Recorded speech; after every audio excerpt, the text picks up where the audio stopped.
everybody, it's Sophie. Sorry this video was a little later than usual. I had stuff going on this weekend, so I didn't get to film. But today we're going to shake things up a little bit. I know, like last time, we finished the alphabet in calligraphy, which is so exciting. And if you haven't watched the videos, go back now. And I have the whole alphabet on my channel. And this channel, you may have seen this, the name of it has changed. It's like Swoopy Calligraphy Writing, okay? Because I love to write and I would like to include that in this channel because I want to share because, I don't know, I don't really get to do that very much, so I want to do that. So I think today we're going to focus on writing. I'll give you some tips and stuff, and, well, let's get started. Okay, guys, so sorry if, there's a glare or anything, but, I pretty much finished this, document. It's like my writing tips, tricks, and more.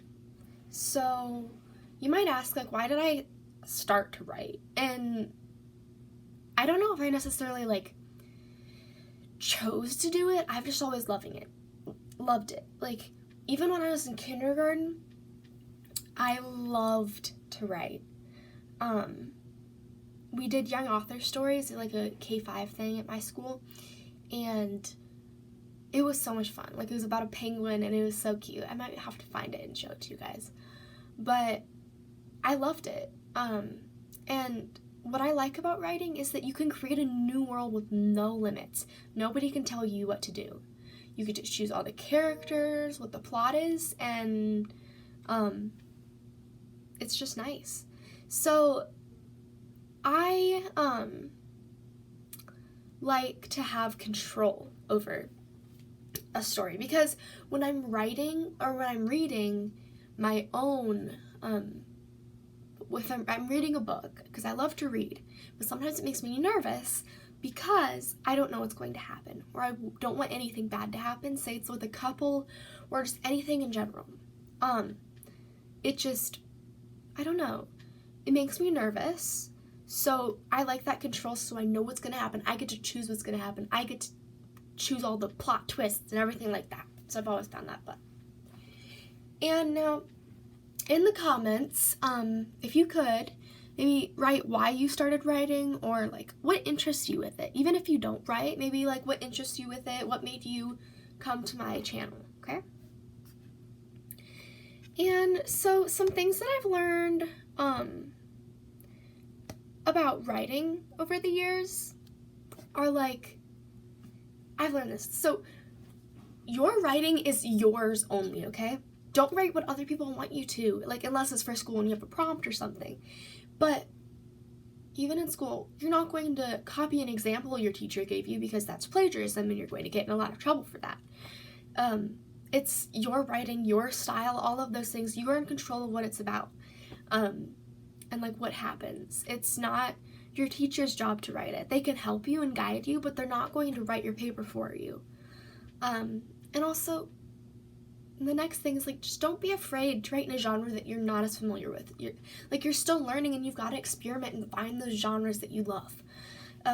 I personally I like to read this too, like science fiction with romance. That's what my book is, or my series that I'm writing is.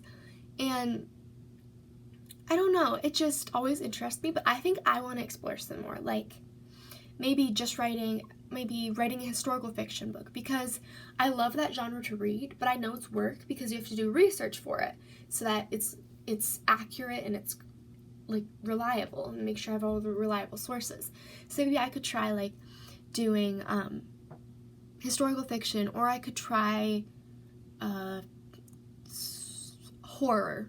I love horror, and so I could do that, okay? And now, some writing tips. With my papers for school, I always have someone look at them. So I, like, have, like, a friend. I usually have, like, my mom or my stepdad or my dad do it.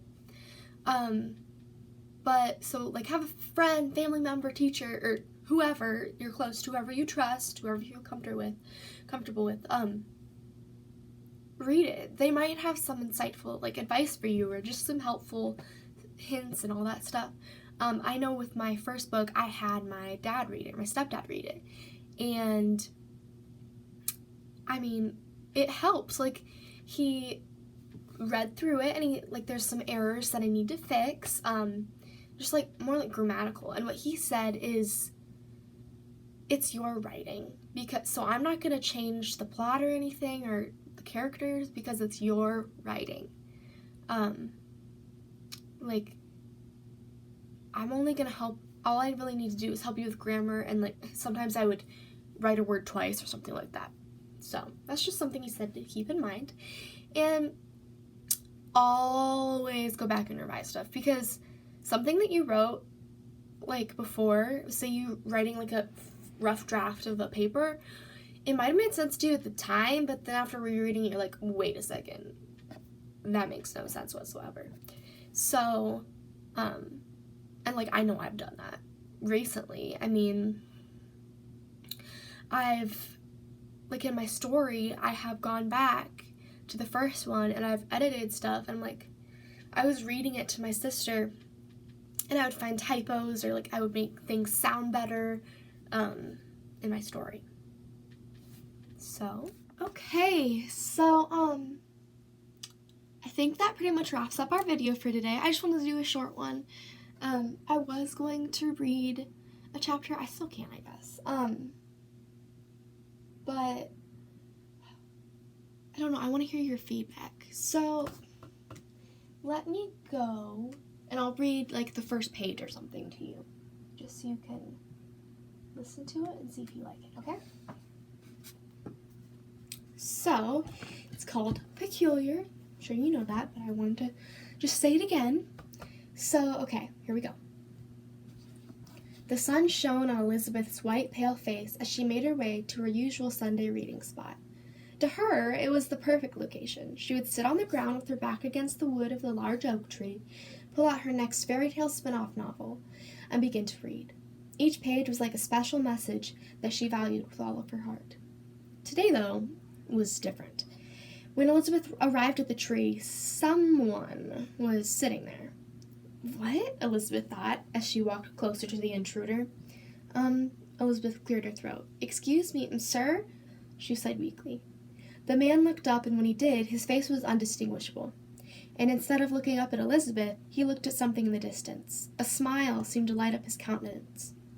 He was looking at someone, but Elizabeth wasn't sure who. Izzy, the man said gleefully. Hey, he said. Suddenly the man disappeared, and so did his voice. What? Elizabeth muttered under her breath as she walked toward the tree. What just happened? Hello, sir? There was no response, and Elizabeth had the feeling that she had just witnessed something peculiar, but she wasn't sure what. So that's the first chapter. So, I hope you enjoyed today's video. In the comments, please comment. I want to hear your feedback. Like, let me know what you think of that first chapter. If you have any helpful ideas or anything like that, advice, just be respectful in the comments. I do not want any hate or negativity there. But I hope you liked that, and I hope you have a great rest of your day, evening, morning, whatever, afternoon, night. And I will see you next time. Bye.